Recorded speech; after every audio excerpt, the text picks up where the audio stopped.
Hello students, welcome back. Students of class 10th, आज हिंदी व्याकरण में चैप्टर नंबर 4 आप लोग पढ़ रहे हैं विज्ञापन लेखन। स्टूडेंट्स, पिछली वीडियो में मैंने बताया था कि किस प्रकार से विज्ञापन का एक अपना महत्व होता है और वर्तमान समय में विज्ञापन और भी अत्यधिक महत्व रखता है।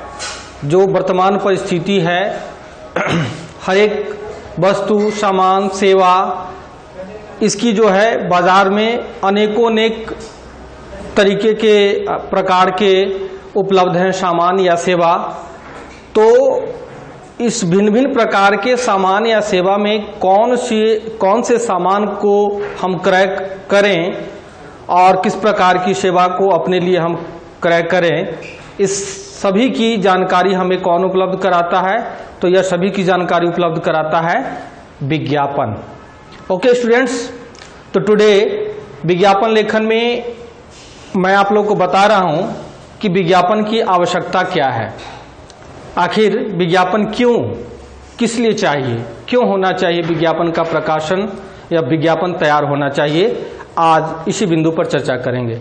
ओके स्टूडेंट्स, तो नाउ स्टार्ट।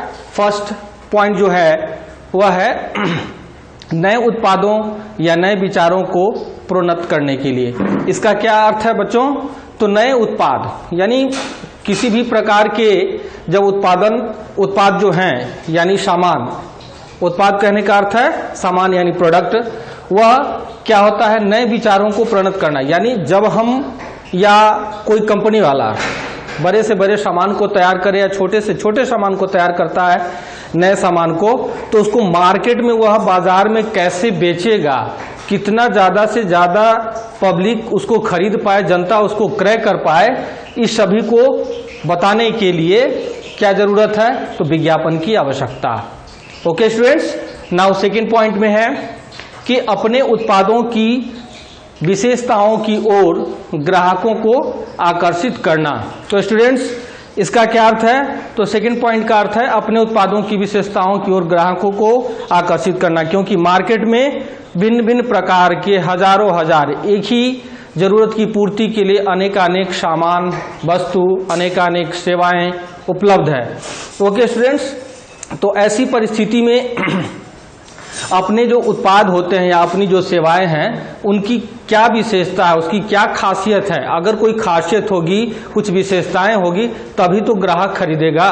तो ऐसी परिस्थिति में जरूरत होती है अपने उत्पादों की विशेषताओं की ओर ग्राहक को आकर्षित करने का, ताकि ग्राहक उस सामान को क्रय कर पाए, परचेज कर पाए। Okay students, now point number 3 कि अपने उत्पादों के संबंध में अपने मत की पुष्टि करना। पुष्टि का मतलब होता है पूरी जानकारी देना।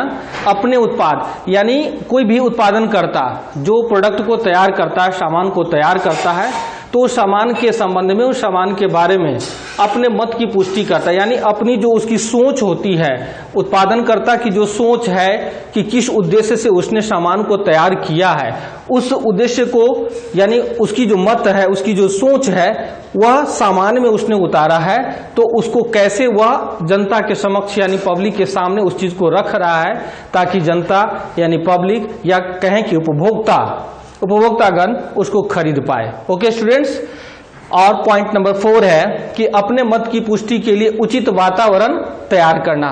तो उचित वातावरण कहने का क्या अर्थ है?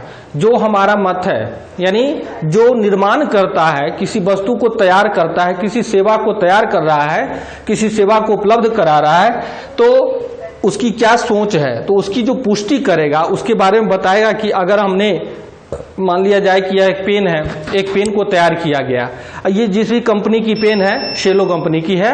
ओके स्टूडेंट्स, तो इसके पुष्टि में उचित वातावरण, आखिर इस पेन की जो उपयोगिता है, इस कलम की जो उपयोगिता है, इसमें यह कितना हद तक सही है, इस चीज को संपूर्ण रूप से ग्राहक के समक्ष प्रस्तुत करना, ये क्या कहलाएगा? अपने मत की पुष्टि करना, वो भी उचित वातावरण में। ओके स्टूडेंट्स, और अब पॉइंट नंबर 5 की बात करते हैं।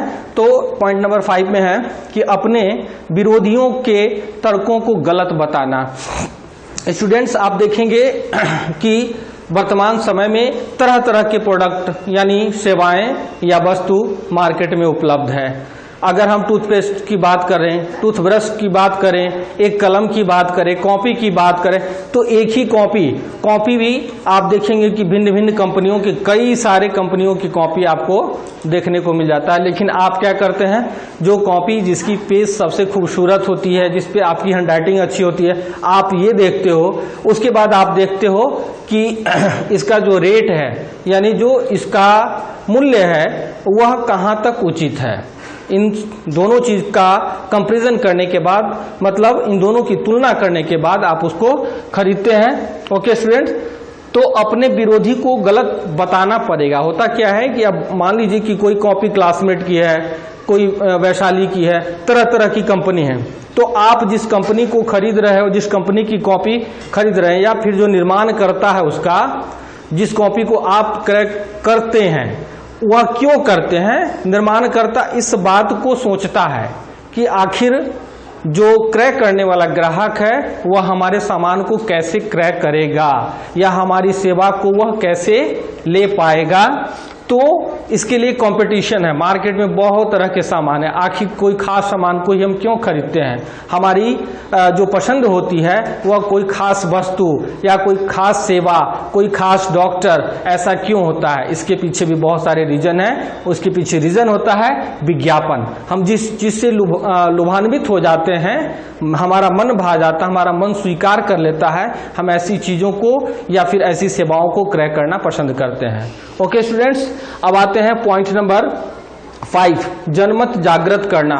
तो किसी भी वस्तु का जब निर्माण होता है या सेवा को निर्मित किया जाता है, सेवा को प्रदान किया जाता है, तो क्या होता है? जनमत को जागृत करना है। जनमत कहने का मतलब है लोगों की सहमति।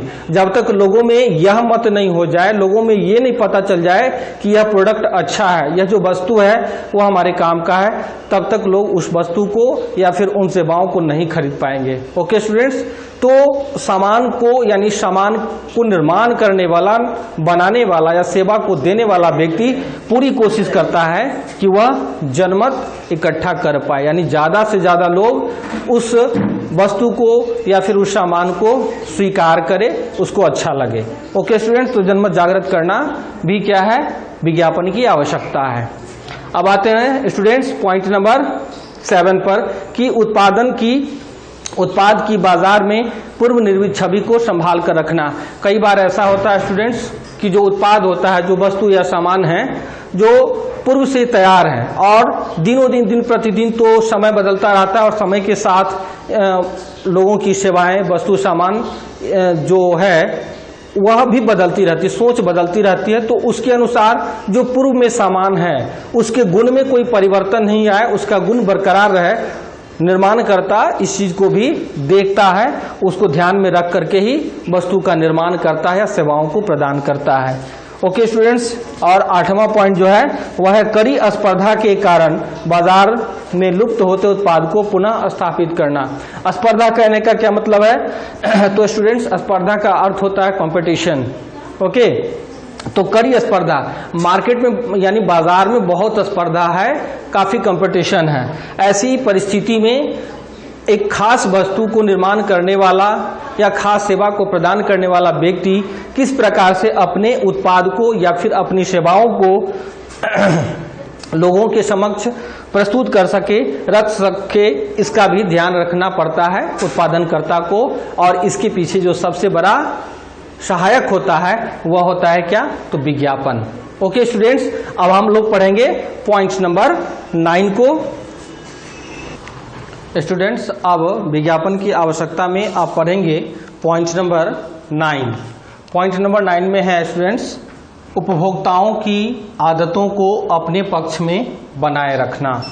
तो विज्ञापन की जो आवश्यकता है, इसमें उपभोक्ताओं की आदत, जो निर्माण करता है, वस्तु का निर्माता या सेवा का प्रदान करता, सेवा को प्रदान करने वाला व्यक्ति, वह क्या करता है कि उपभोक्ताओं के आदत को भी समझता है कि आखिर उपभोक्ताओं की जो आदत है वह किस प्रकार की है। वह किस प्रकार के प्रोडक्ट को, सामान को या किस प्रकार की सेवाओं को पसंद करता है, इसको भी ध्यान में रखता है। और उसके बाद आदतों को अपने पक्ष में बनाए रखना, मतलब उसकी जो आदत है उपभोक्ता की, किसकी, वस्तु का उपभोग करने वाला या सेवाओं का उपभोग करने वाला, उसकी जो आदत है उसको निर्माण करता या सेवा प्रदान करता व्यक्ति अपने पक्ष में सदैव बनाए रखता है कि हम उसके साथ जुड़े रहें, यानी उपभोगकर्ता के साथ जुड़े रहें, उसके विश्वास में रहें। ओके स्टूडेंट्स, अब पॉइंट नंबर जो 10 है 10, वह है उत्पाद के प्रति दीर्घ अवधि तक विश्वास पैदा करना, उसे लंबे समय तक बनाए रखना। यानी उत्पाद के प्रति जो सामान है उसमें क्या है कि दीर्घ अवधि तक विश्वास पैदा करना। सामान जो भी हो, कुछ भी खरीदते हैं हम लोग, तो क्या है कि उस सामान को हम यूज कर रहे हैं, जैसे भी हम यूज कर रहे हैं तो एक विश्वास के साथ यूज करते हैं उपभोक्तागण, और विश्वास ये होता है कि हम जो वस्तु या हम जो सेवा का उपयोग कर रहे हैं वह अच्छा है, वह सबसे बढ़िया है, तभी हम किसी वस्तु की या सेवाओं का उपयोग करते हैं। और इस चीज को यानी लंबे समय तक इस विश्वास को उत्पादन करता क्या करता है, उपभोक्ता के साथ बनाए रखने की कोशिश करता है। और यह सहयोग कौन करता है इसमें, तो विज्ञापन। ओके स्टूडेंट्स, तो विज्ञापन की 10 आवश्यकताओं को आपने पढ़ा कि विज्ञापन की जो आवश्यकताएं हैं वह क्यों हैं और कौन कौन से हैं। ओके स्टूडेंट्स, तो आज की क्लास में बस आप लोगों को यही है कि विज्ञापन की जो आवश्यकता है वह क्या क्या है और विज्ञापन की आवश्यकताएं कौन कौन सी हैं। Okay students, thank you all of you.